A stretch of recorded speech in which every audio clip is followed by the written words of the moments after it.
Hello，大家好，又係我 Doc King。咁喺上集啦，我哋一路講緊狗仔去沖涼點樣去適應或者去處理佢緊張嘅情況嘅。好啦，咁啊今日嚟到呢一度呢，就係狗仔點樣可以去接觸水同埋同佢沖涼呢？所以當狗仔能夠適應喺浴缸裏邊咧有自發性嘅行為啦，我哋就會開始慢慢開少少嘅水去俾佢聽到先。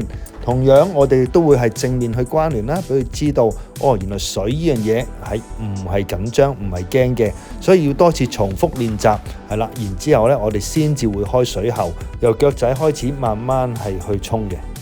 因為喺前期嚟講啦，狗仔去沖涼啦，佢就不斷想離開逃走，甚至乎接觸到水嗰時咧都會好緊張想走嘅。咁經過好多次嘅練習啦，主人嘅獎勵同關注之後啦，狗仔慢慢係會更加去適應。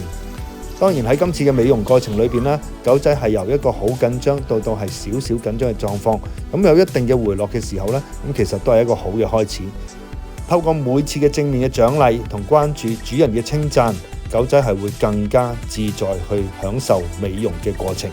所以喺呢兩條片裏邊咧，希望大家有啲得着啦，能夠了解到狗仔肢體語言嘅變化，甚至乎點樣去處理。當你真係處理唔到嘅時候，最好都係揾翻個專業嘅訓練師去協助你。訓練就係咁簡單。